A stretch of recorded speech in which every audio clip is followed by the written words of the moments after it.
Hi! Hello, Hi, and we're Kach. live. We're Hi, live. teka, share. Okay. Teka lang ah. Live na. So, yeah. But don't worry, we're still waiting for people to join for about Mm. probably 3 minutes. Mm-hmm.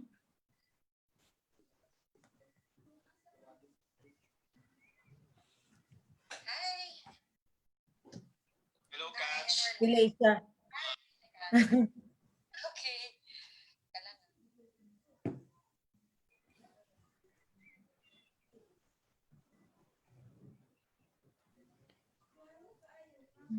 Okay, hello guys. We're still waiting for people to join. Welcome once again to Travel Conversations. Feel free to share the link because today our guest is a very well-known travel blogger.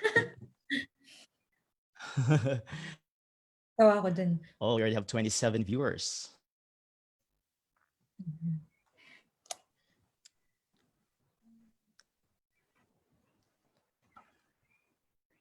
Nakikita mo yung live, no? No, Yung video. I can't. Like, sa screen ko wala. Like, can you see my video or wala akong video? Like, I don't know. I don't know how this works. Wait, i-stop ko yung share. Ayan. How does it work?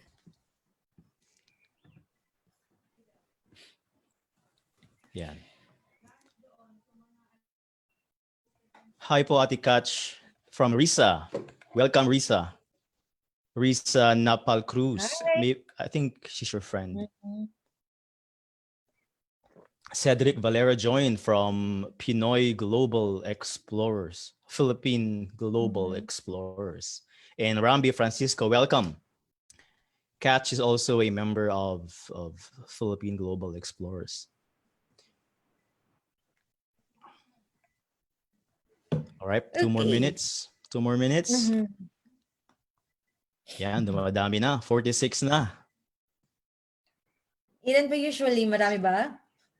Usually, 20 lang eh. Pero kasi malakas yung charisma mo, kaya 46 na. Shinare ko. Shinare mo? Sa Feeling page lang, mo? feeling. Feeling. Hindi ko man, teka, ang bagal kasi ng sa phone ko. Sige lang.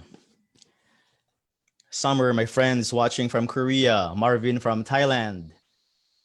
Carla Obispo. Hello, Yen. Hello, Grace. Thanks for watching. Feel free to share the link. Kasi ngayong gabi magchichismisan lang kami ni Kach tungkol sa buhay niya sa Montenegro. Tanghali pa dito tanghali.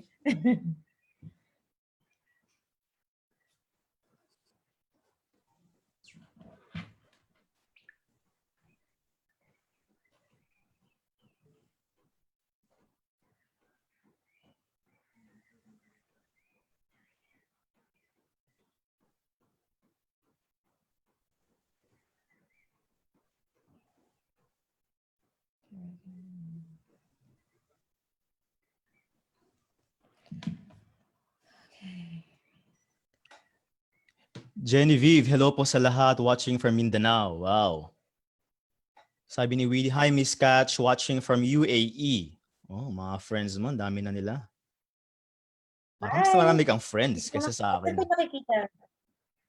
Sa yung video na sa timeline ko, pag i-share mo sa timeline Okay mo. na, nakita ko na. Winnie, hi, kamusta? Kita ko na. Feeling show, nakikiano na sa show mo. Actually, mostly mga friends mo ngayon.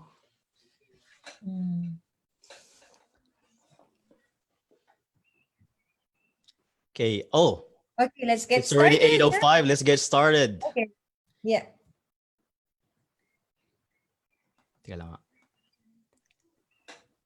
Okay, welcome Kach Howe. Thank you for joining Travel Conversations. Thank you for your time. Thank you. Thanks to you. So, nasa ano ka ngayon, Montenegro? Kamusta naman dyan, yung quarantine nyo or yung COVID-19?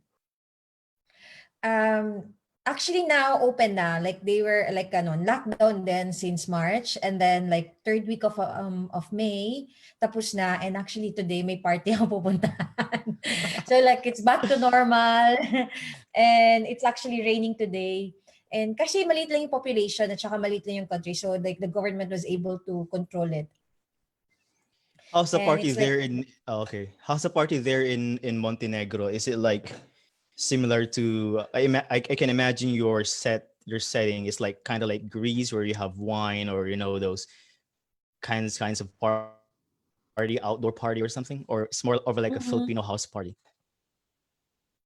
No, I've met some Filipino friends, so that's a different kind of party. Tapos I have friends who are expats, so mostly British. So iba rin yung party nila. Like today I'm gonna go to a local party. So ang party dito is usually like barbecue, and the wine is so cheap, like 2 to 3 euro for a bottle of really good wine, mura na. And then they eat a lot of meat and then seafood and ganun. Puro barbecue lang, pero most usually chikahan lang naman eh. Pero makikikain lang ako. Yan yung nakakamiss sa Europe no? Lalo pag summer. Ano ba dyan ngayon? Spring, Spring sa Europe. Yung pwede Summer kang... na. summer na. Wait, Mm-mm. summer na. Montenegro, okay. Unang nabasa ko yung blog mo before pa mga 2014. Ang dami mong sinusulat. Usually mga tungkol sa mga experiences mo ng pagta-travel using Philippine passport. Parang ganun yung theme Mhm. ng blog mo na ko before eh. I remember you Mhm. had one article that says parang yung husband mo is using a British passport and you're using a Mhm. Philippine passport. So, na-feel mo yun na medyo unfair siya, pero at the same time, you were still able to visit 143 countries using Philippine passport. Mhm. So, yun yung nakaka-interest dun eh. Mhm. Not unfair, like 143 part of, sorry to interrupt. Hindi unfair, like challenging. challenging, Mm. So, hindi mo na-feel na parang unfair naman to kasi Philippine passport ako. Hindi ka nagkaroon ng ganong feeling. No, kasi like bilateral agreement, considering their country, and then yung situation ng country natin, and then like the mentality na kapag Filipino pupunta, they will think that you'll find a job. So parang kasi before traveling, I was an OFW. So I knew like the stigma, I knew kung ano yung tingin na sa ganun. So that's why I've been like until now, I'm traveling with the Philippines passport and aiming to show the world that like it's possible. It is quite hard, pero it's doable, and it's so good to know, and like more and more Filipinos are traveling, and kasi mas dumadami na ngayon yung countries na visa free compared to like last year. I'm sorry, yung pusa ko. Teka lang, baby, sorry. Baby. No, it's fine. Part ng show yan. Okay, continue. Yeah. So, yeah, hindi siya unfair, pero challenging lang. And sometimes you'll think like, why do we have to pay more for visa kung kinukonsider na nila tayong, like someone would gonna, like look for job or what. Pero sa mga British, they have more, like with their currency and opportunity and money, bakit sila hindi nagbabayad? But for us, we have to pay $160, $200. So sometimes, ayun lang yung nararamdaman. But it's not unfair. It's just, it's part. Ang galing kasi ganyan yung mindset mo or mentality mo about that kasi marami akong na nakilala or naririnig na nagra-rant kasi because of the unfairness of having a Mhm. Philippine passport, yung parang ba't ganito ibang countries dapat kung kami kaya mag-ban sa inyo, for example, mga ganun mga sinasabi pero ako kasi Mhm. may nabasa daw article no na yung bansang iyon i-consider nila kung ano yung benefit ng Mhm. country na to pagka binuksan nila na magiging visa free, for Mhm. example, economically and safe and Yes. all that stuff, so I think Yes. first step para ma-enjoy mo using a Philippine passport is acceptance na talaga, pero despite that pwede ka pa rin mag-travel. Yes. And you're so passionate in traveling, in fact full-time traveler ka, Mhm. full-time ka since No, not 2014. now. Like I'm retiring sa full time. Not retiring. Oo nga, ano kayo, no? Nagpapatayo kayo ng bahay dyan ngayon sa Montenegro. And no, we bought a house. It's actually a villa, and it's already done. Pero we're renovating it. based on what we wanted. And it's two different buildings. So like the first one is our house, and then the other one is for rental, for friends, and finally like, like settling down after 6 years. So paano nagsimula tong ano mo? Kasi if you think about it, 143 countries and Mm-hmm. you quit your job to travel full Mm-hmm. time since 2013. Paano Mm-hmm. nagsimula tong passion na to? Bihira to lalo sa kultura natin eh, di ba? Mm-mm. Okay. Actually, like the first time I left the Philippines was when I was 20 years old, 2009, like 1 month after I graduated from UP Las Baños. And ang dahilan lang kaya ako lumabas ng bansa was to do an OJT for Philippine Embassy there. And because I want to go back and take up law, kasi gusto ko maging diplomat. I really want to become a diplomat and get a diplomatic passport. Because that's my dream. Like, I want to go traveling around the world. And I knew na at young age, na ang way opportunity lang is to get a diplomatic passport. And then I arrived in Kuwait, where my father used to work, now retired na siya. And nakuha niya ako ng position sa Polo, OWA, and I was like, parang ayoko na ng politika. Like, I just changed, like, ayoko na ng politika. So in Kuwait, like the currency is way higher. Like, I was like 20 years old, and then I got the opportunity through my father's connection to work for a private company. And I was earning decent money, like for my age. And then by age 20, like before I quit my job, I've traveled to 14 countries. So like kasi sa Middle East, ang daming holiday, may mga Eid, and I don't have, like other like reason to go back to the Philippines. So instead of going back during my holiday, I go traveling.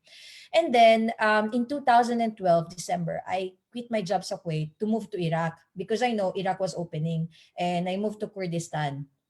Okay. And by the time, I already knew about couch surfing and, like backpacking and ganun.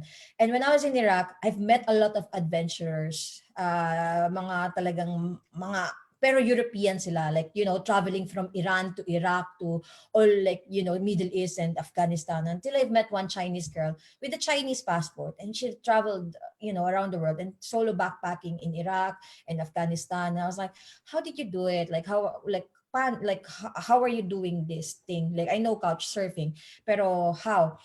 And by that time, I was about to sign a contract for an oil company, like 1 year contract. Like, unlike the other nationality, they get like 1 month on, 1 month off. But for me, I have to sign a contract to work for 1 year without holiday. So ko parang I can't do that kasi when I was in Kuwait, I go fly in between to Dubai or fly somewhere else. Like, you need your social life, you need to earn money. And I was earning really decent money. And then I decided not to sign the contract. And then nagko-quarter life crisis din ako, and then I think may jowa kasi ako, tapos iniwan din ako. parang nagsabay-sabay lahat. So I've decided by March 2013 to quit my job, pero with the intention of traveling for 6 months. Like, my plan was to go Southeast Asia with my brother and sister because I haven't seen them for 2 years, and then go to India, do my yoga training, and then go to South America. Only 6 months. Like, that's my plan. Like, I had $10,000 like saved up just to go 6 months. But then 6 months turned to 6 years because I unexpectedly met my husband, Jonathan, who also quit his architectural job. So like, I was 24 that time and he was 28. And then he quit his job as well to work in Asia. And we're like, we both didn't have any plans to go around the world, okay? Ang plano ko lang is to go to South America and to travel around the world. Pero not to do all of the countries or to visit 100 countries. No, nothing. We didn't have that. But after we reached South America, like the goal was to go to Antarctica. Okay, then we did Antarctica. It was like, okay, done with the 7 continents and then 100 countries. And then now it's just like getting there. Like, pero hindi ko ambition to do all of it. So yeah, it's been a long journey. Ang daming chika.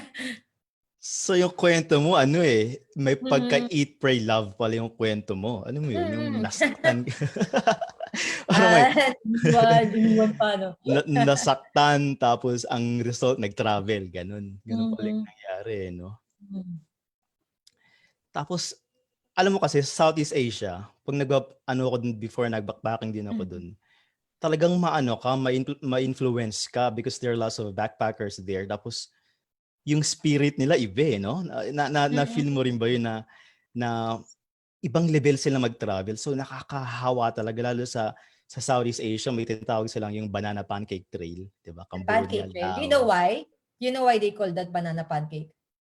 Oo, kasi yung dessert, yung kinakain na ano, yung roti na No. may Pero they call it like for European backpackers, they started to call it banana pancake because yung mga backpackers hostel daw sa Asia thought na lahat ng European, like na travelers, would only want to eat pancake for breakfast. So yung mga hostel would only offer like pancake for like, like included sa mga hostel dorm. That's why ganun yung tinawag ng mga backpackers. Like when I did Southeast Asia, that was 2013. Only very, very few bloggers who've done, like Filipino bloggers who've done the route, like I remember Luis Yasay who did it, and just very, very few, less than 10 I think. And then that time I was already 24, and then I brought my brother and sister who's 22 and 20 years old. Parang college pa yung kapatid ko, yung isa kakatapos lang ng dentistry. So feeling ko, nung nag-backpacking ako Southeast Asia 2013, ako na yung pinakamatanda. Hindi ka na makarelate sa ibang backpackers. Kasi usually, ang mga backpacker sa Asia is gap year. Like 18, 19 years old na Europeans. Pero like I enjoyed it. Pero feeling ko tanda-tanda ko na. And then I moved to South America, which is I think is much better for people your age, my age. Like it's more Uy, mas matanda ka adventurous sa and akin, more people, mas matatanda ang crowd doon. Mga 25 to 30, yun. Mas parang kapag ka, halimbawa, yung mga bata pa, mga less than 24, okay, Southeast Asia. Pero if you want more, think South America. Totoo yan kasi minsan nakakamit ako ng mga yung mga nag-gap year nga pero hindi mo mahalata kasi especially yung Mas makakatanda. Europeans, iba eh, parang ayoko sabihin. Parang ganun Tagalog naman ano. Mukha silang mas matanda sa ating mga Asians. So minsan, pag may nakilala ko, tinatanong ko yung edad, mga 16, 17, tapos nag-aaral pa, nag-quit lang kagagraduate lang ng high Mm-mm. school. Nag-gap year sila, which Yeah, is usually 18, unknown. yeah, gap year sila. Yeah. Sa atin kasi hindi siya sikat 'di ba? Like sa atin pagka-graduate mo ng high school, 16 tayo ng high school graduate. And then we decide to go kagad sa university kasi baka maiwan ka ng mga kabatch mo, you wanna graduate early and start real world. And then usually yung degree mo, hindi mo nga alam kung ayun ba talaga gusto mo. So that's why it's actually, I hope like we'll adapt like even in America, it's not popular, gap year. Pero I really hope kung sa mga future, mga pamangkin ko or what, I really hope they'll adopt like the European mentality na take a break. So at least, like get 1 year experience volunteering, figure out what you wanna do, explore. Kasi once you get into college, immediately you'll get into the rat race and figuring out like what's next. So, pero mga bata sila, so puro inuman sa Asia eh. So, hindi ko na Yeah, kaya, hindi ko na kaya nun. I've actually read an article somewhere na Mhm. yun daw yung advice na after high school, it's better for you Mhm. not to go straight to college because during Yeah. that point of your life, you still don't know what to do. You're still Yes. kind of exploring. And what Mhm. happens usually is you go straight to college and then you end up not really wanting what you've taken as your major, for example, because compare na if you traveled before going to college, Mhm. you will kind of meet a lot of people and your horizon Yes. will widen and you will know what to do, something like that. So malaking advantage yun. Although siyempre, i-consider mo yung culture din natin, ang hirap eh. Kasi sa atin, kailangan magtapos ka na para mag-earn ka na, di ba? Mag ganun tayo eh. Mhm. But the difference as well, sa atin at saka sa European backpackers, they work. Like sa atin, kapag sinabi mo 14 years old, nag-work, parang, uy, bakit mahirap ba pamilya mo? Pero sa kanila, like they work at 14, 15. Like my husband, naghuhugas siya ng pinggan. Like they save up to travel at age 18. Like it's very, very, very few na your parents will give you money to travel. So, pero sa atin, we don't. But, like, I can't say anything kasi compare naman yung currency nila at saka sa atin, di ba? Parang, talagang malayo yung agwat. Pero ang pinagkaiba lang is the mentality sa kanila, like they really work at age 13, 14, 15. May sarili na silang pera. Alam ko, di ba nakapag-travel ka sa maraming countries? Ako, naka 41 na ako, UN plus 42. Mhm. Ikaw 143 UN. So, Mhm. malayo. Pero ang point ko, sa dami ng na-travel kong countries, yung Mhm. Southeast Asia, ang parang hindi ako nagsasawa. Na Mm. feel mo rin The ba yun na parang best. Yeah. despite na nakapunta na ako doon, yun yung parang pagbabalikan ko, hindi ako magsasawa kahit na napakasimple, Laos, Cambodia. Iba yung vibe dun no? Tsaka sarap ng pagkain. Oh my God. Nagutom na ako. Yes, I agree with you. Ang sarap ng alam yung underrated na cuisine, is for me yung Burmese cuisine Burmese? is so underrated. I agree. Basta kainan, ako, Diyos ko. If you know me, ako ata number 1, nauuna. Lagi may takeout pa. Ano bang favorite mo out of 143 countries na mga dishes, cuisine? Anong favorite mo? My God, that's kinda mahirap. Oh my Sige, God. top 5 para mas madali. Top 5. I love East Asian food. Like halimbawa kapag mas stress ka or like gusto mong kumain ng marami, I'll eat East Asian food. Like, like Korean, Japanese, Vietnamese, Southeast Asian, Thai. Like, basta Southeast Asia, East Asian. Pero yung mga talagang, wow, biglang masarap pala, nagulat ka na, uy, healthy. What do you call this? Bhutan, nakakagulat, masarap yung pagkain nila. Pero Latino food is really good, pero I gained 20 kilos because of that. Pero yeah, East Asian. Like, Asian talaga ako.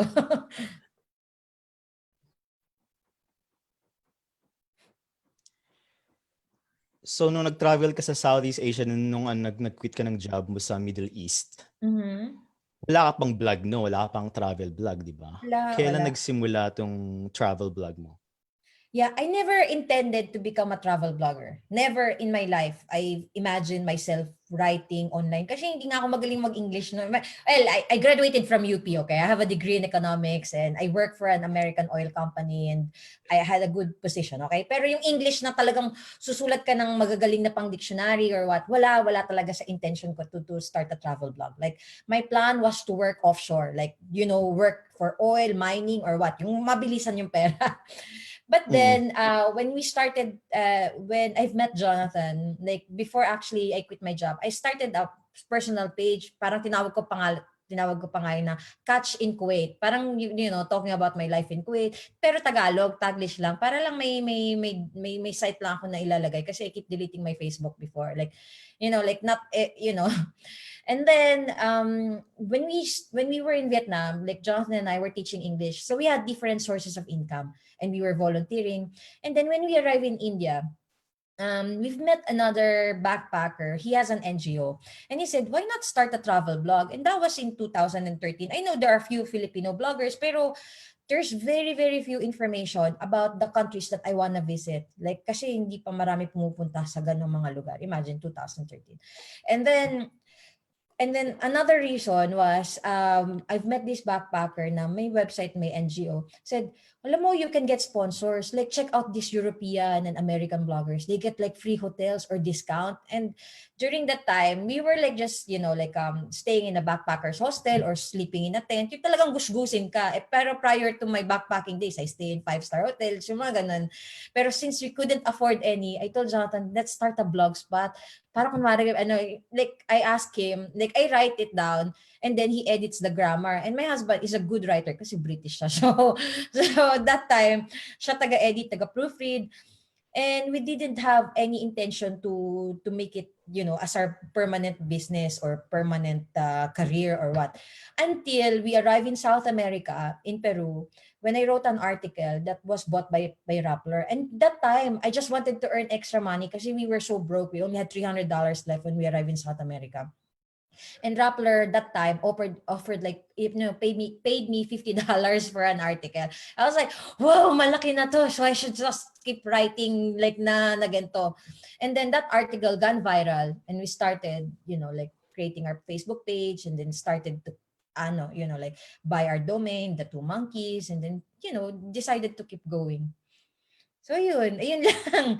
And then now it's like we've helped a lot of people and like seeing people like, like I saw your message to me. I actually check on our page na when you're planning your circumnavigation. I was like, oh, like, like what that kind, and it's kind of fulfilling. So now ayan na, career na.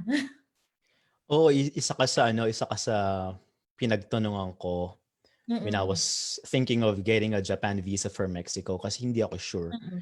Tapos parang may Mhm. article ka nun. So, Mhm. message kita, nag-reply ka naman kasi yung ibang sikat, hindi nagre-reply eh. Pero ikaw, Mm. nag-reply ka. Kasi kahit sikat Nakikichismis ka. lagi ako. Eka, okay. Pero sabi ko sa'yo, check mo pa rin sa thematic kasi baka mamaya i-blame mo kasi I had one incident. Ang kulit-kulit ng isang reader na talaga tinanong ako ng mayat-mayat. Tapos pagdating doon, sabi ko, check mo, confirm. Like, I didn't know the other information. Siya akin nagalit. Sabi ko, bakit ka nagalit? Sabi ko, check mo thematic, okay? Para double check mo pa rin. Kaya pala sinabi mo yun, double check mo pa rin sa embassy. Double check mo. Like, I know this for a Bakit fact ano? because pero check mo. Bakit Two Monkeys yung pangalan? Um, to be honest, kasi we didn't expect it to become like a big blog, you know, like we didn't expect it, like people will know us or what. Pero the reason why we started to Monkeys was when we were on a motorbike trip sa north of Vietnam with Jonathan, like ano pa lang kami, datean pa lang kami. We went to Hajang, Sapa, you know, up to the border of China. And then we did a lot of off the beaten path using like a cheap Honda Win motorbike. You know, like kung paano mag-drive mga motor ng ng mga Vietnamese. And then we went to some small like towns na first time lang atang nakakita ng puti. And they started calling Jonathan White Monkey kasi mabalahibo siya tas puti. Tas they started calling him White Monkey in their language. And we started calling each other monkey. And then we just decided, okay, let's do two monkeys because, you know, if I wanted it to be too formal, you know, like I'll do like something adventure or what. But that time, we really didn't have plans na, ay, seryosohin, ito. So we stick to it. And then now, we spoke with some PR companies. Parang it's actually good for the business because it's easier for you to be recalled. Like instead of like saying travels by this or like adventure by this and adventurous what or nomadic what or you know like it is a lot of people has the same names. So Ang daming nomadic eh. Ang dami ring backpacker sa mga mhm. I mean, And thankfully, we didn't use the word backpacker because if we decided to have a blog called backpacker, so forever we cannot stay in five-star hotels. We couldn't stay in nice places because your tagline is backpacker. So your niche, yeah. pero ang tapang mo, no? Kasi you just plan to travel for 6 months initially in Southeast Asia and in India, South America. South America. India. What made you, really decide na, okay, I'm doing this full time. I'm just gonna be on the road full time and kind of be like a digital nomad. What was the turning point? Mhm. No, digital nomad was never my plan. Okay, like when I quit my corporate job, my plan was 6 months. Okay, like I had like a portfolio in my career. You work for an oil company, you know, quality assurance, ISO, and this stuff. So I knew that time I was 24 years old. Like even if I quit my job, I have connection. I could go back to these places, you know, like something like that. And then I have my CV, and if I couldn't go back to Iraq or Kuwait, then I could apply in other countries. I could go to Africa. You know, like I knew I believe in law of abundance, and like something that changed everything for me was like the book The Secret, you know, law of attraction. And other people are worried na kapag you quit your job, you'll not have this opportunity, or if you quit your comfort zone, you'll not have you know like this kind of things that will happen to you. And by that time, I was earning really good amount of money, and I quit it kasi nga like the 1 year of not traveling or not going anywhere, being trapped or what. And I knew that when I'm ready to go back, there's gonna be an abundant opportunity for me, you know. And then later on along the way you'll meet people, like you'll never really go back to how it used to be kasi like you'll meet people who's doing this. Like some people are selling like jewelry and they survive. Some people like selling like souvenirs and they have an online shop and they deliver. Some people do graphic design. Like you'll meet people along the way and then you'll learn from them. And thankfully Jonathan and I shifted to becoming like digital nomad by 2014 kasi 2013 when we started doing, you know, teaching English. And that time pa nga, like our plan was we were like certified yoga teacher, certified Ayurveda massage therapist. We keep investing on skills because we thought like, you know, we can make money from manual job, not digital job. So yeah, 2014, late 2014 is when we really became digital nomads. Kasi nabasa ko din yung book na Mhm. Rich Dad Poor Dad, Robert Mm. Kiyosaki. Tapos Mhm. nung kinikwento mo yan, parang naalala ko yung mga sinasabi niya doon na pag hindi pera yung nag-aano sa'yo, yung Mhm. parang number one na nag-influence sa mga decisions mo, it Mhm. will open a lot of opportunities and it Yes. will even fuel your passion and you'll eventually do what you love para mas And make more beneficial in out the of it. long run. Yes, Ha? that's true. That's true. Yeah. Like never like So I ngayon, always knew something big will happen. Pero like at the beginning I was cleaning toilet in Peru, like in exchange for a tent and free breakfast, like we were sleeping in train station. We've done like, we were hitchhiking. I love hitchhiking. I'm a very good hitchhiker. And until now we're picking up hitchhikers, like we've been through a lot, and I think like for people who followed our website and the adventure like before ganun, pero like you're correct, like if money is not your motivation at all, like you can go out of your comfort zone, you can do more things, and then eventually it will come, like especially if you find something that you truly want to do or passionate about, and at the same time you have an impact sa ibang tao, so mas fulfilling yun kaysa ano.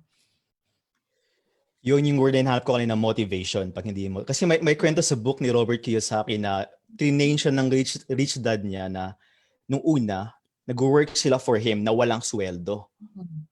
Tapos parang Yeah. yun yung training sa kanya na maging ganun yung mindset niya. Mhm. So nag-Iraq, kumusta naman doon? Kasi Iraq, 'di ba nakakatakot doon? Ganun yung Mm-mm. ano natin sa Iraq. Tumira ka doon. Kumusta naman yung Iraq? I lived in Erbil in Kurdistan. It's in the north. And the funny thing was I left in April, last week of April. And tapos by June or July, dumating na yung ISIS, yung biglang nag-boom. Sabi ko, sana nag-stay pa ako ng konti kasi mas malaki yung nakuha nilang hazard pay. But no, kidding aside, Iraq is actually, Kurdistan in the north is pretty safe because, like may UN doon, may Americans, may military, and I was not in Baghdad or in South, so it's different. So a lot of expats in the north, mga NGO, UN, diplomats, at saka working for oil company. Nakaka-curious talaga, no? Like yung mga ganong Mm. countries, Iraq, Afghanistan, North Mm. Korea, yung mga ganon yung Mm. parang nakaka-challenge puntahan eh. But you've been to North Korea din, so alam mo na it's different sa news, di ba?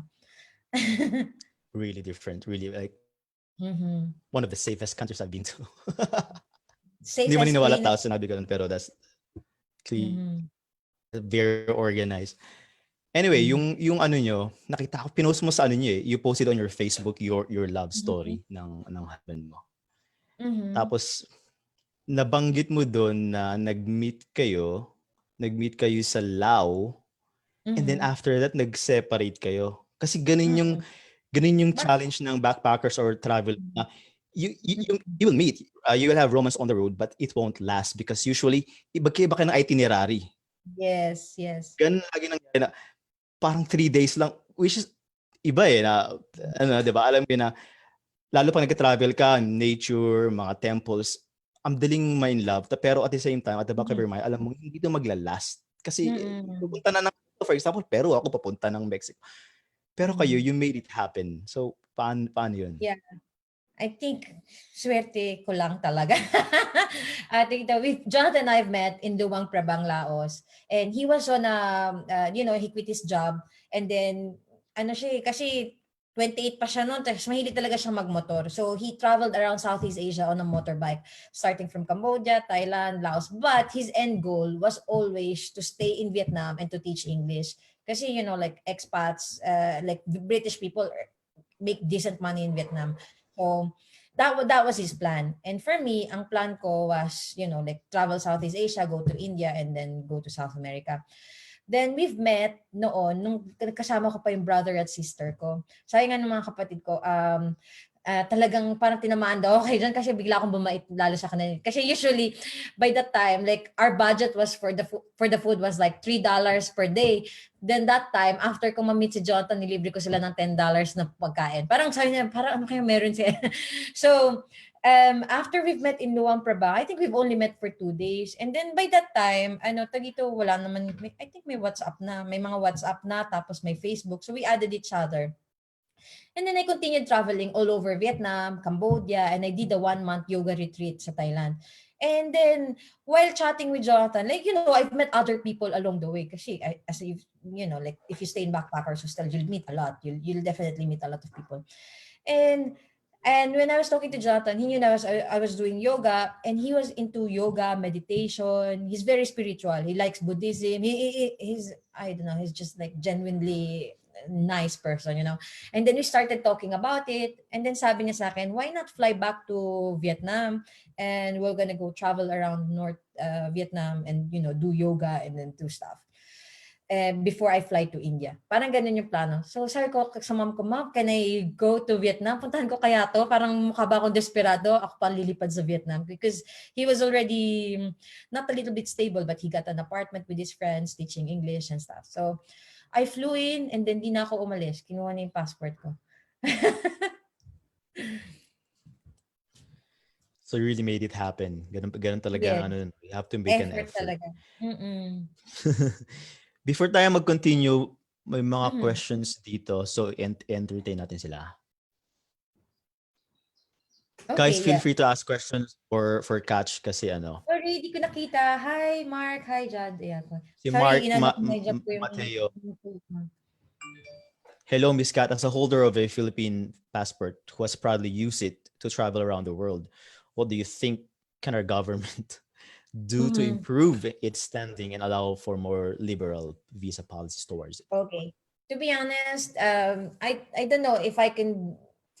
Oh my God, I don't like political stuff. Hindi kasi ako politika eh. Like, the best way to do is to improve the bilateral agreement. Pero the only way to do that is to make the citizen more responsible. Ang problema kasi, kaya hindi maraming borders na mag-open is because ang daming Filipinos would go there on a tourist visa and then ended up like working illegally. And maraming TNT. So that's the problem. Kaya hindi makapag-open. Like, kaya ang hirap sa atin kumuha ng Schengen visa. But imagine, look, Colombia, Peru, Peruvian citizen, they can go to Europe anytime they want, visa free. But like if you compare, pero sa kanila, hindi marami yung TNT work doon. Pero sa atin, once you get a tourist visa, doon ka na. So, I think that's one factor. And then, of course, the bilateral agreement wherein they will have like, more, like for their nationality to enter our country na mas maluwag. Pero to be honest, ang swerte na nga ng ibang nationality because Philippines is boosting the tourism. So, ang dami mga visa-free na nakakapasok na citizen unlike us going to their country. So I think ayun lang yung way to get things better. And if we'll have more jobs, more opportunities in the Philippines, then of course there's gonna be less TNT and there will be more genuine tourists and the visa application will be easier. Pero I don't wanna dig in more in government. Ayoko talaga ng mga politika. Sorry. Yeah. Ako lang, may masasabi din ako doon. Fully agree talaga ako sa sinabi mo na yung pagiging, although hindi naman alam yung pinagdaanan nila, pero kung yung pagiging responsible citizen. Kasi may nag-grant before yan sa group namin, sa group natin, Pinoy Travel Vloggers, na nag-post siya na, buwisit itong mga, sabi niya, may nag-post, sabi niya, padrip itong mga Pilipino kasi dahil sa kanila, hindi natuloy free visa sa Jordan. Nagganon siya sa group. Tapos syempre maraming mag-react na hindi mo alam pinagdaanan nila, hindi mo alam yung That's true. kalagayan Yeah, nila. you can't Pero blame them. Yeah, that's true. I understand. That's why I told you I don't really want to get into political thing. But the problem why we can't get all the visa, it's because of that. Yeah, another factor is that, Pero things will get better. I knew it. Like compared to when I was backpacking before and then now, it's just like more and more borders are opening. Like I was, like now Kazakhstan, you can go visa free, and I had to pay $500 to get on a tour and a visa. Like things are changing. So Russia, guys, bukas na Russia. Russia, St. Pwede na. Petersburg is not Russia. Don't say St. Petersburg, Russia. yeah. St. Petersburg and Kaliningrad region, and like that part. So Which is yun yung maganda doon. Yun yung yes, it's St. getting Petersburg. it will get more and more opportunities. So just hold on. Pero like just keep traveling muna sa mga visa-free countries if you're worried with the visa application.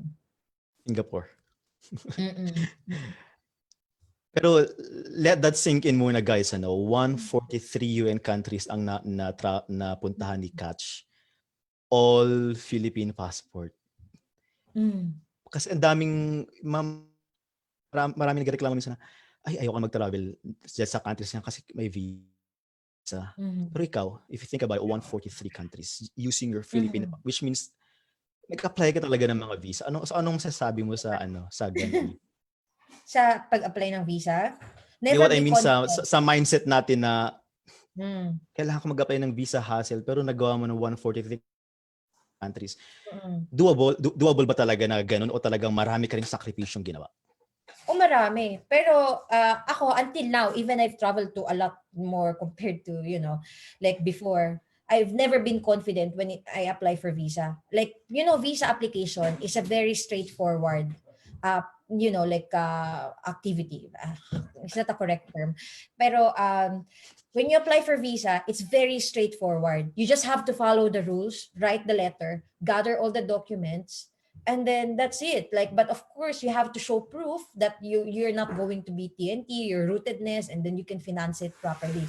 And the best way, the only thing that a lot of people na yung iba nakakalimutan gawin na talagang powerful sa visa application is writing a cover letter explaining who you are, your intention, why you have to go back, why you have to leave the country, because the consuls and the immigration officers, they do read that. And this is the thing that, and then nagtataka yung iba, how come you got 10 years for Canada? I only got 6 months. How come you got 5 years for this? How come, that's my secret. The reason why I get longer term visa, it's not because I am well traveled, doesn't really matter because hindi naman nila nakita my old 3 passports. They only see my new passport. They don't know kung ano. So the only technique is write a cover letter explaining your purpose, why you're leaving, and I know it's kind of challenging because it's expensive. And then I just really hope people would change the mindset of rejection. They're afraid to get rejected. But if you never try, you'll never know, if you never try to apply, if you never try to go there, kasi takot kang ma-reject or takot kang hindi ma-achieve or takot kang may masabihin yung ibang tao. So ang technique lang, kagaya nung sinasabi ko sa ibang clients, para hindi sila peer pressure or ma-pressure sa mga kamag-anak nila or sa mga friends nila na, kasi usually natatakot kang ma-reject kasi baka malaman ng iba. So wag mo nilang post sa Facebook when you're trying to apply for visa. Kapag nandun ka na, siya ka mag-post. I think that's the thing, that's the secret. Yung iba application parang pinost sa Facebook. Yeah, I think ayun na lang kasi pero I think that's very important yung sinabi mo. I think it's very important yung sinabi mo, ulitin natin na guys, pag mag-apply daw kayo ng visa, make sure you have a cover letter. Yun yung naging sekreto ni Kach. Kasi alam mo, naging problema ko din nung nag-circumnavigate ako. Kasi wala akong trabaho nun nakita ko. So apply ako ng Mexican visa. Question na, anong trabaho mo? Sabi ko, wala. Nag-quit ako.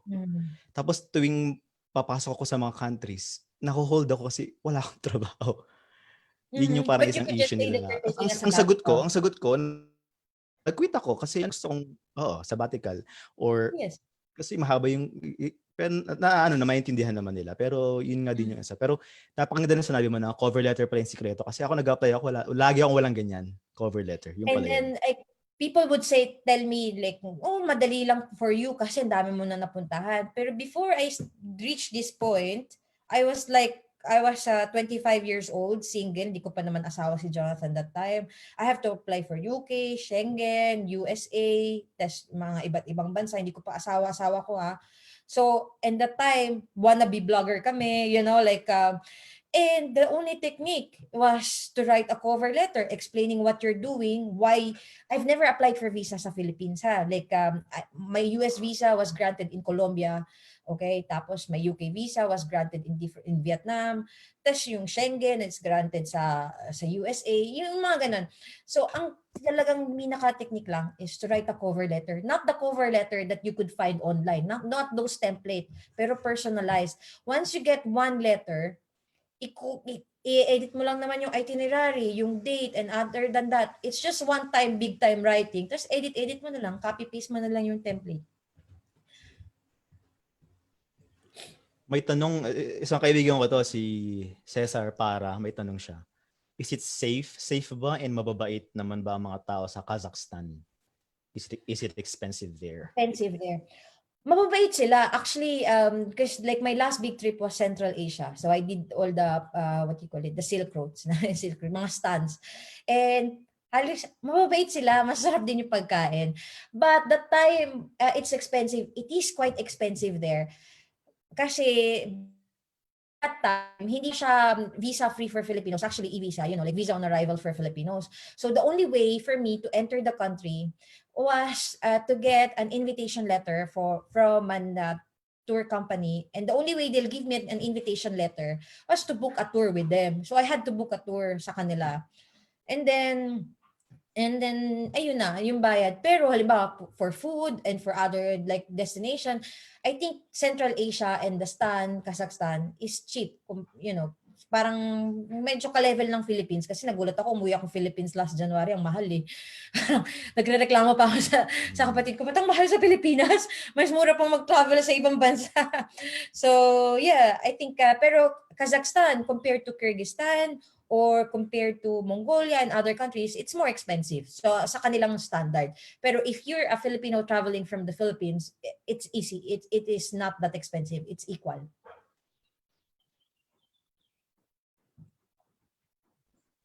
Anong country ang parang pinakaano sa'yo? Parang for you, it's so cheap that it's almost free na nag-splurge ka kasi napakamura na nag-enjoy ka. Anong country yun?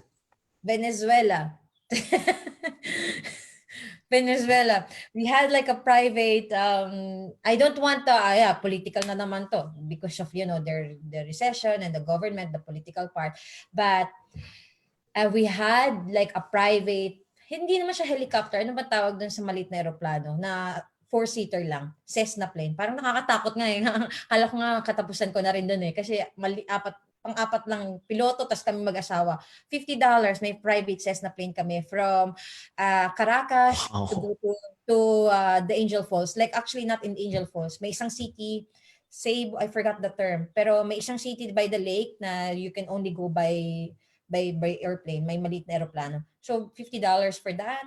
And then basta sobrang mura. Like, pwede ka na talagang, the reason why it's mura, you need to bring dollars with you, okay? And then change the money in the black market. Kasi if you, for example, you pay with your card to buy like a coffee with your card, instead na 4 cents, you might ended up paying $40 because the real, like, so, I think ayun talaga yung, wow, ang mura. Venezuela. Madami ako na-meet na mga Venezuelan nung nasa Peru ako, sa Cusco. Dami nila doon, yes. Dami nila doon, nag-work sila kasi nga medyo taghirap yung bansa nila. So, nag-work sila doon. Tapos, kinakausap ko sila, sabi nila sa akin, don't go to Venezuela right now. It's so dangerous there. It's dangerous, yes. It is, yeah. At your own risk. But like to be honest, like once you're in the country, I felt safer there than like when I went to Somalia or Afghanistan and other countries. Like I felt way safer there in Venezuela. But because hindi naman risk taker ako, pero I am not stupid, like you don't go to the town where you have this na may mga kagulo. You don't go out at night. You stay in the hotel. Pipick upin ka lang nung agent mo or what. Parang you need to follow their rules pa din. Ano naman ang mo? Parang pinakadelikadong country na naranasan or any scary experience sa travels mo? Okay, of course I had a like scary, I had a car accident in what you call it, in Karakoram Highway in north of Pakistan. And the accident was like scary afterwards because I have to do surgery, I have like things change, but it happened for a reason, and I'm so grateful it happened because it changed my life. Like now I'm more stable. I have a house and stuff. So that was the scary part. There was it happened in Karakoram Highway, and the only way for me to go back to Islamabad to catch my flight was to take that same route. And that route has, yung mga landslide, tas bangin, tapos sa gabi, kasi I really have to reach the big hospital. So ayun yung scary part, like to go back, hindi yung accident eh. And then one thing as well was when I crossed the border from Djibouti to Somaliland, and I was solo backpacking. I was traveling solo in East Africa. Like for first 3 countries, I was with my friend, and then the other 14 countries, I was on my own. So like my last stop was Djibouti, then to cross to Mogadishu to Somaliland. Not Mogadishu, tama ba? Teka, hindi, isang city. Basta May anyway. mapa ka sa likod mo. Check mo din. Yeah. Hindi ko alam kung ano yung city. Oh my God, nakalimutan ko. Teka, check ko. So, hindi nila ako papakross ng border because I was not allowed to cross the border without a bodyguard. Like, a lot of expat, like, European backpackers, they will talk about Somaliland, pero may mga bodyguard sila na may mga baril. Like, you pay $800 to get in. Pero I didn't. So like from Djibouti, I've met this friend, Gladzy, and her husband is French, and they work for the army there or what. And like I knew that once I could get like a Somaliland visa on my own, and I got it within 24 hours. So I said, okay, I don't need to book a tour agency, kaya ko palang kunin. And then Gladzy connected me with a local friend. And he helped me to go to the public transportation wherein yung mga local, kung paano mag-cross yung mga Somali at saka yung mga Djibouti. Mag-cross lang sila, normal na border. And then nandun na ako sa border, ayaw nila akong pa-crossin. And sabi nila, marirape ka doon, maiiwan ka, kailangan may bodyguard ka, kailangan mag-hire ka ng ganito, at saka hindi pwede public car kasi kapag ka may mga ibibigay ka lang nila, yung mga ganon. Siyempre takot ka, parang ano ba to? Uy, pabibigay pa ako pero wala naman sasagip sa akin, tsaka wala naman pang piyansa si Jonathan. Sige, okay lang, para or what? Pero siya ko, hindi, nandito na ako, like I'll cross. And then that was really scary. But then they let me in after me letting, they allowed me to talk to the big boss na, look, I've been to these countries, please allow me, like I will just be there for like 2 days, babalik din ako, I'm collecting stamp, but I need to get to the capital, and then thankfully I was able to cross the border, and it was one of like the best 13 hours overnight road trip to go from the border to the capital. Not Mogadishu, Hargeisa. So I had to go from Djibouti to Hargeisa, Somaliland. And then once we reached it, like ang daming camel. It's one of the like coolest experience. I had to try camel milk, pakainin ka na nila. Like the people are just really nice. So it was scary to cross and then overnight traveling. Pero I think it was one of the nicest experience. Grabe, no? Na-imagine ko yung ano na yun. Kasi ang ganda naman ganang destinations yung wala masyadong tourist. Yung very local. Ako lang talaga nandun. Ikaw lang ata yung nandun eh. Pero because I turned like my sister would call me like a chameleon kasi like when I travel, like if I was in Africa, they think I was there's a lot of Indians in Africa, like working there, living there. They thought like I was like one Indian who lives in Kenya kasi sabi ng kapatid ko nag-iiba-iba kulay ko. So nag-adapt. So hindi ka talaga, kung asawa ko nag-cross na border na puti siya, of course he'll get more attention than me, like, and mas risky sa kanya.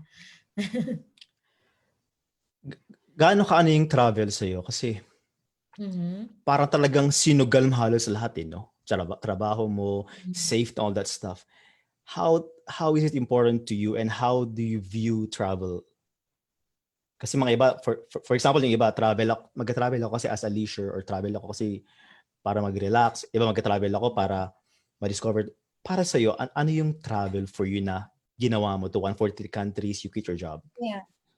And now, kasi I told you like at the beginning, paiba-iba na, like throughout the years, may progress. Like parang ito lang gusto ko, and then ito next, and then next, and then next. Parang it keeps me, like it helps me to keep motivated, like to have like something to look forward to. Like parang naging goal mo na, like before, ang goal ko lang 7 continents, and then 100 countries. And then now, like parang, oh sige, malapit na rin naman ako, I should do this. It's just like keep you like to keep like the fire burning within you, like para like to do something, like instead of like, oh wala ka ng purpose sa buhay, like it keeps you it keeps you more motivated to mabuhay ng like like a purpose sa buhay mo. May rason kang And gumising now, bukas. yes. Yeah, and then now it's not just about me and I want to, because I don't need to prove anything to anyone anymore. Like before, I had to show, like for example, my father, or to show everyone na, look, I can do it. I don't need any support. Like you said that I was stupid to quit my job and this, and then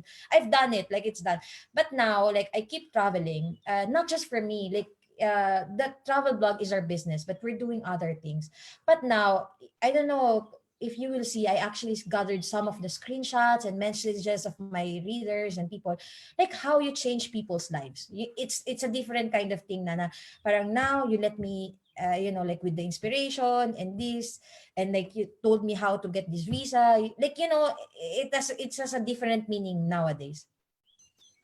And of course, I still aim to travel to every country in the world using my Philippines passport to show that, like I don't think I think I know other people are doing it as well. Para like just to show as well, like ang daming Americans na nakagawa, no, ang daming Europeans na nakagawa. No? I think sa Asia, like one Singaporean nakagawa nun. And then yung iba, pero usually may American passport sila. It's like a different kind of, So like that's now the goal. Ilang countries away ka na nga kasi ang UN has 193 at meron kang 140 196. minus Kasi 143. yan, 190. I'm counting 196 Ah, because 196 of ba? No, 193 yung UN. Pero yung observer, yung tatlo pa, Palestine and Ah, oo, yung mga UN plus na tawag doon. UN UN plus. plus. Oo. UN plus din ako eh. So, Kasi for me, 143, 53 pa, matagal pa. tagal pa. Ano pa yung sabihin ko na nga, Mm. malapit tayo matapos. 3 Okay. minutes. May party ka pa. Ito na lang final tips in terms of travel blogging. Maraming katanong din sa akin sa travel blogger na paano mag-vlog, paano kumita dyan. Yung talagang dalawang taon, kumikita ka ba dyan? Paano maka-attract ng followers, ng readers. Yung mga tips na lang na yun bago tayo mag-end. Consistency. Like the problem with other people starting online, syempre excited ka to start, and then if you then don't get traction, parang people not seeing your content, not seeing anything, parang you get disappointed na ay wala namang kita kasi it's not instant. Like for us, it took us, like it took me years to, and then I actually lost quite a bit of followers because in the last 2 years we were sailing. Of course, not everyone would follow a sailing adventure. Like I was a backpacker and then I started, we lived on a boat. So it's like a different kind of market. So the only technique and tip is that don't listen to others when they say, oh, there's a lot of bloggers now. No, kasi everyone has different experience, different writing style, different personality. And you just have to be consistent, start your thing, and then hindi lang siya instant. So consistency is the key. Wow, yun guys, consistency. Actually, para sa akin din yun kasi minsan nakakatamba din. Yes, pero you've been doing a lot of videos, which is good, and you're good at it. Kasi quarantine. may benefit din pa rin quarantine. No? Kach, thank you so much for your time. At hopefully maraming na-inspire at natutunan tayo kay Kach. And hopefully, matapos na to, and God bless sa'yo sa travels mo. Especially gusto po pumunta na Africa. Mag-ano pa kayo? Travel pa kayo sa Africa. Like Ikaw lang ata. Solo travel ba yun? Ako kaya hindi ko magawa. So like after we renovate our house, the next goal is, kasi ang dami nagtataka, so now you're settling down in Montenegro, hindi ka na magta-travel. No, I'm traveling. Pero now we have to set up more passive income and to have a home base kasi I have 6 cats na ngayon. Hindi na lang sarili ko iniisip ko. So parang but Jonathan and I are doing like a big overland trip in Africa. I told you, like, if you want to join, taga-Tulak.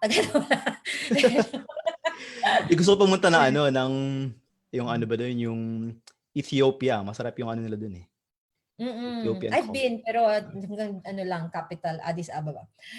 Okay, so, tsaka yung ano dyan, sa Montenegro, maluwang naman yung ano dyan, couch. So guys, yung couch nila Yes, maluwang. come over, yeah. And if everyone, not everyone knows that we moved to Montenegro. If you have other questions, like how to immigrate here, how you could get residency, and how you could get to live in Europe, message me. I'd be happy to help and answer your questions. Now I have Philippines passport, but I am aiming to get more permanent residence in Montenegro kasi it's better na nowadays, like we're getting older. Tsaka mura So, dyan, no? East Europe, mura daw dyan. mura. Eastern Europe, Balkans is so mura, and it's not so crowded. It's so beautiful. Like check in Google. Na lang. All right. Thank you so much for your time and enjoy your party with your friends. Thank you. Sorry, I was like telling you earlier. Sorry late. At saka kailangan mag-makeup kasi after dito, pupuntahan pa akong kainan. Okay, sige, Yeah, ingat ka. yeah, thank you so much. And if I have readers, like sorry, I hijack ko yung show mo. Like if I have readers, check out Regine, and you have your own website, right? Oo, reginetravels.com. regiontravels.com. And he circumnavigated around the world as well. And member of the Circumnavigators Club, no? And you wrote an article before, and then actually it gone viral, di ba? I've read it as well. Mm. And yeah, guys, check out his page, and then you have your Facebook page. Itatag ko siya sa post later on as well. Okay. Yeah, be consistent, keep going, and doing more of this podcast has been gonna be really, really helpful and useful for other Filipinos as well. Thank you, Kach. Yeah. All right. See Bye. you. Hasta luego.